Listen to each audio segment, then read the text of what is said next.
I am currently in the new Assetto Corsa. I mean, look around. This is it.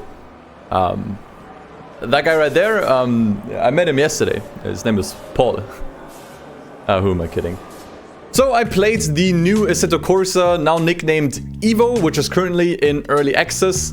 And also, before we start, full transparency, this video is sponsored by Kunos and 505 Games. But rest assured, they did not ask me to just remain 100% positive here.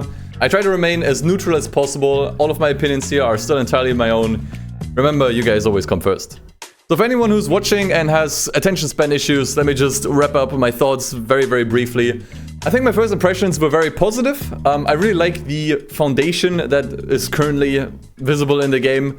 It's just that there are a lot of rough edges at the moment, as expected from an early access title. So getting right into the brass tacks, and probably the most important thing for any racing game, especially a sim, are the physics and handling. And I honestly think they are great. In terms of handling and physics, I literally, throughout my time with this game, had nothing to complain about. And I think this is where I think I will already deviate from the average content creator or reviewer talking about this game. A lot of my playtime was actually on controller. So I played on both. I first played on a controller and then I switched to a wheel the next day. And I can confidently say that it feels great on both. But yeah, in terms of settings, once again, this is just stock. This is all stock settings. Controls, I didn't change a thing here. Want to know what this feels like if you just immediately get onto the track. You know what's interesting? We're not wearing a racing suit. Like, we actually have, like, skin! We can see skin in this game. They added skin to Assetto Corsa, guys. We have a follow cam. Alright, chase camera. And it's not Sif!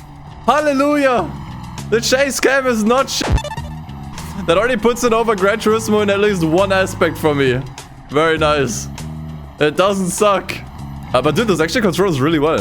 I mean, I just played a little bit of the first Assetto Corsa, but heavily modded. And I gotta say, right off the bat, this actually feels a little better. I mean, we probably have all of the assists on, so do keep that in mind. But yeah, honestly, for controller, this feels good. I think racing sims have this reputation that they are just fundamentally not playable on anything that's not a wheel. And I'm really happy to say that for Assetto Corsa EVO, that is just not the case. It is actually 100% playable and even enjoyable on a controller, which really surprised me. I also played on a wheel, though I don't really feel qualified enough to really talk about my experience with the wheel too much, because I just rarely use one. I don't really own a car in real life either, so I don't really have anything to say on like the actual like framework of the physics and how realistic it is. The only thing that I can say about playing Assetto Corsa EVO on a wheel is that it was a lot of fun, and it made me actually want to use a racing wheel a little bit more now that I've played it before. But I actually just enjoy driving some casual practice laps here. I think that says a lot about the handling. Like, it doesn't feel cramped. It doesn't feel like you need to be perfect on the brakes, or it's just fun. That's the best thing I can say here. It's just fun. Now, talking about the thing you've been staring at all the time, the graphics, I'm just gonna sum up my thoughts on them. I think they looked really good. But what was really the standout for me was the actual fidelity of the cars. I think the environments, like the tracks themselves, already looked fine. But the interiors really blew me away. Like, you could really see the individual fiber on the dashboard, all of the textures. Everything was immaculately detailed and textured. It looked great. And you can even see the reflections on the Golf logo, like the badge in the middle. Like that they 100% nailed. I really cannot complain about the car model quality. Like, that should actually be on par with Gran Turismo. But what I think really sells the interiors are two major things. Number one is the lighting in the car. This is especially visible if you are driving at night and there's like a lot of lights on the dashboard. All of that gets illuminated in a way that looks extremely believable. The lighting in the car looks just right. I'm not sure if you know what I'm talking about, but everything just kind of has this like slightly bluish hue from the lights in the car. For some reason, like, in-car lighting is something a lot of games get wrong. This actually looks just right. And then on top of that, what I also really loved, and I can't really say I've ever seen that in a racing game before, were the mirrors. So the side mirror actually properly reflects the side of the car. And the rear view mirror, you're basically looking through the back of the car so you can see the seats and the spoiler. The mirrors are realistic in the sense that you see the side of the car on the side mirror and the back of the car on the rear view mirror. But this is actually the first time I see realistically implemented mirrors. Yeah, I think the draw distance on the mirrors is my fault though. I don't think I maxed that out. That's a million times better. Okay. I love details like this, and I think once again, this is easily the best interior I've ever seen. I can't really come up with any game that has properly implemented these things before. Usually what a lot of other games do is they just basically project what you would see if you were basically the rear bumper, if you will. If your eyes were on the rear bumper, that's basically what you're seeing on the mirrors. But this is actually a game where the mirrors feel immersive. What I did like about the environments was that they were very lively. So there were a lot of NPCs all over the road and also on the pit lane, which is where I currently am, where I'm currently residing. And let me tell you, it is really crowded in here. I actually have like a full pit crew here. Like you have people just standing around here. In fact, there's actually a lot of people here. This is actually kind of nice. It feels, even up there, you have spectators. That actually feels incredibly lived in. Like, usually, especially pit lanes, feel really dead in a lot of racing games. There's people everywhere. Yes, yes, I'm gonna stop for this because I have to show this off. They have the wobbly guys. Look at him. Very important track detail. So that was definitely a huge plus. I usually hate when a racing track feels completely dead and deserted. Absolutely not the case in Assetto Corsa EVO. And the environments also still look nice once you turn off the lights. So nights are actually properly dark in this game, which I also really like. I think that's something a lot of games get wrong, is that the nighttime still looks way too bright. Nighttime actually feels dark and dangerous and threatening in this game, which I also really liked. I think the one point that is still a little bit contentious amongst people who've played this game is the sound. Honestly, it didn't really strike me as particularly bad, so I wouldn't definitely say that, but I don't know, some people have issues with the sound. I thought it was fine. I don't know. Go watch some gameplay and make up your own opinion, I'd say. But that covers pretty much all of the fundamentals. Handling, physics, graphics, sound. And honestly, in that department, I can say they absolutely cooked. And I think it is definitely at least on par with what we could expect from a Gran Turismo, which is probably the highest praise I can give. Now moving on to what is probably the next important thing, the car list. I can't really talk about the car list too much at the moment, not just because the game is currently in early access, but because of another issue that I will talk about later in the video. But it seems like at the moment the car list is fairly varied. I think the only thing that I was really missing were some classic cars. I think the oldest car in the car list at the moment is a Ford Escort, or a car from the 90s. It would have been nicer to have a car in there from the 80s, 70s, or maybe something really, really classic. That's really the only thing that I'm missing. I like that there were a lot of more modern cars that I haven't really seen in other games before. But what I actually think is more fun than just the cars themselves is what you can actually do with them in the menus. And this is one thing that actually really surprised me. So in the garage menu, you can mess with pretty much everything. So you can change the environment and the way the environment works, so the time of day or the weather. Ah, you can pick a different... Oh, okay, that's cool. You can have different showrooms. That's actually cool. That reminds me a little bit of Forza Motorsport 4. They could select different showrooms as well, but not that many. You know what this reminds me of? This reminds me of a meme. Guys really live in apartments like this and don't see any issue. It's just nothing there except the TV and a sofa. It's basically this, dude. It's the average male living space. Nothing here except some lamps and a car. It's all we need. It's all we need to be happy, man. Track garage. Okay, that's actually cool. That actually fits the best, probably. Weather clear. You can even change the weather on this? Wait. Interesting amount of customization for just this. It looks like rain. It's actually more fog. Like we're now in Silent Hill. So due to this, you can even change the time of day. It changes immediately. Oh, you can change this to midnight, and the lights turn on even. Yeah, yeah, dude. If they had a scene for Daikoku, that would be the coolest shit ever, man. I actually kind of love this. I'm gonna be honest. I can't recall a game where I was able to mess around with this before.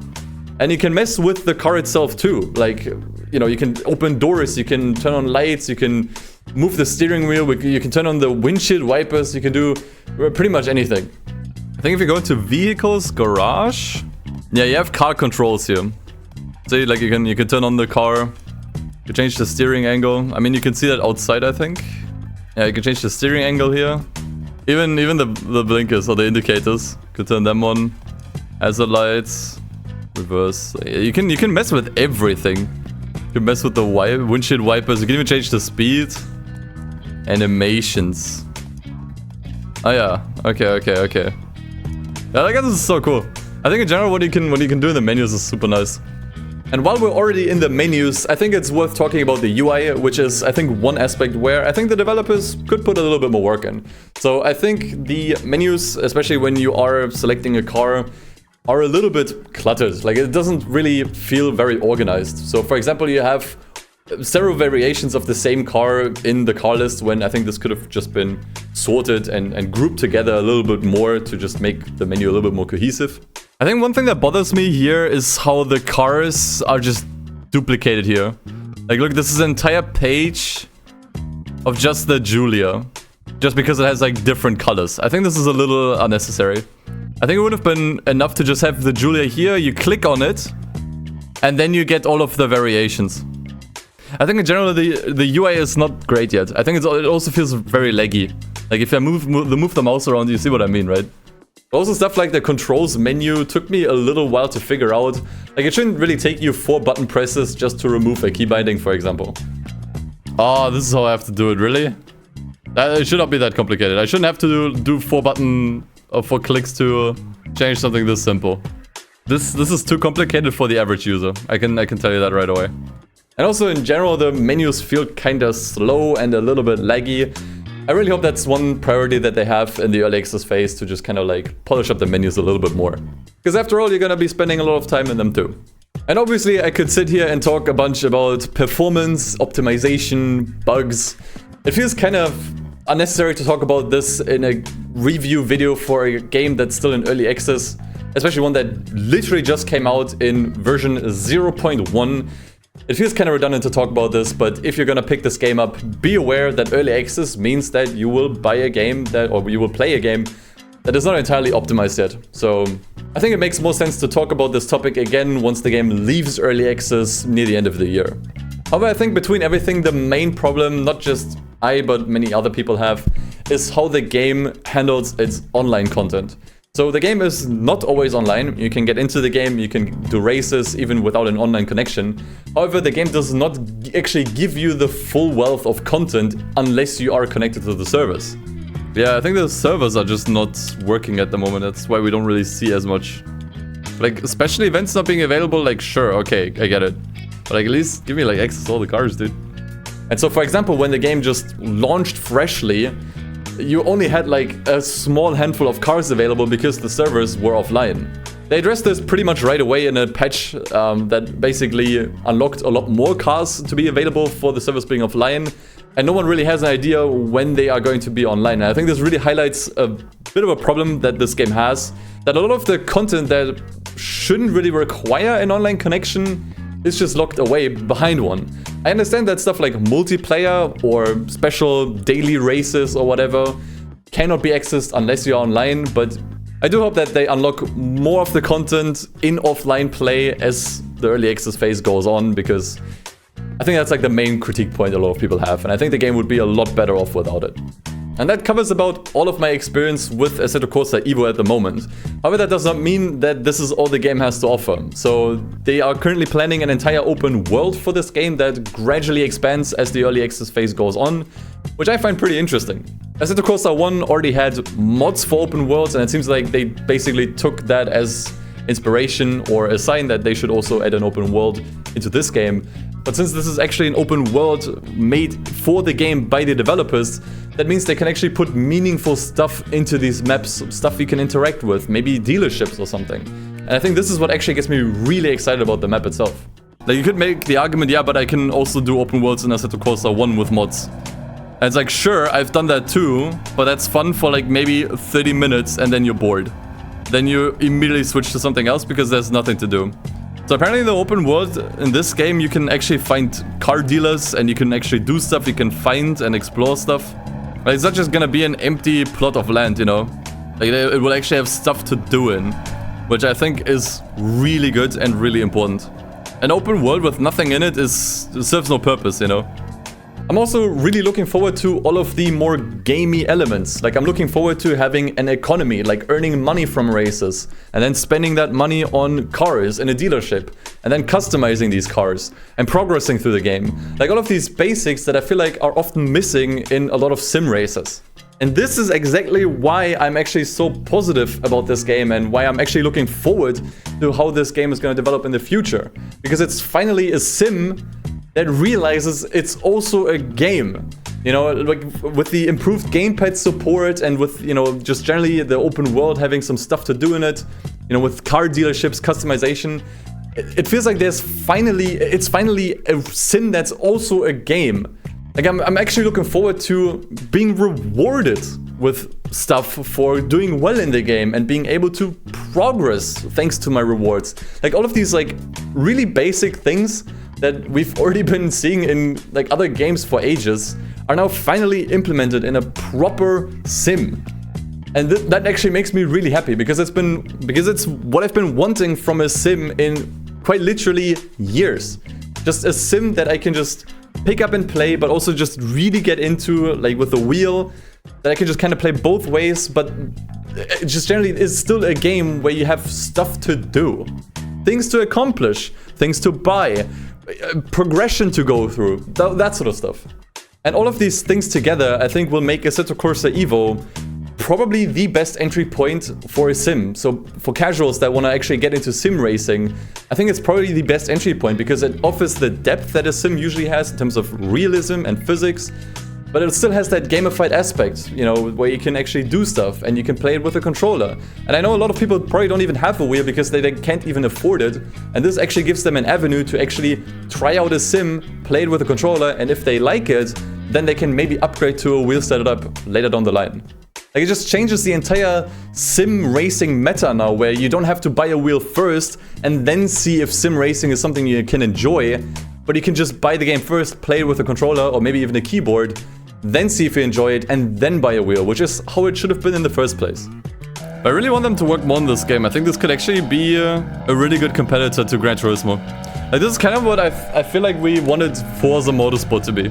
But I think this could actually be like a really good, especially cheaper alternative to GT7 that's on PC. Like, I think they might really be onto something here. Especially with the content they have planned with the open world, that you can buy cars, customize them. There's actually stuff to do here, you know? At least with this one, I'm at least optimistic that it will actually get to a point where this will actually be like a great game. Like, that I think is like the biggest difference. That at least with this I have some amount of optimism that over time this can actually like develop into something like really, really good. So if things go well with the early access phase, I think this might actually be a great alternative to the one game that I think does this the best at the moment, which is Gran Turismo 7. However, with this game, it's actually a lot cheaper, and all you need is a PC, which I imagine more people have at home than a PlayStation 5. So I really hope that Kunos keeps up the good work on this game, and they keep updating the game with good content and good updates, good fixes, so that hopefully maybe this could be the best alternative to Gran Turismo we might have ever had. Now, if this video made you at all interested in the game, you can get it in the description below. It's currently 20% off thanks to the early access phase. So if you want to just hop in and see what the fuss is about, you want to feel the game for yourself, go check out the link in the description and buy it if you're interested. And once again, thank you to Kunos and 505 Games for sponsoring this video. I much appreciate it. But now I want to hear your thoughts. What do you think about this game? Am I going crazy, or is this actually something that you are also interested in? Let me know all of your thoughts on the game down in the comments below, and also let me know if you want me to keep you guys updated on where this game goes next. I'd certainly be willing to play this game on stream a couple times if you guys want me to. But with that, I think I shall take my leave. Paul, it's been a pleasure, and I'll hopefully see you guys in the next one. Take care, everyone.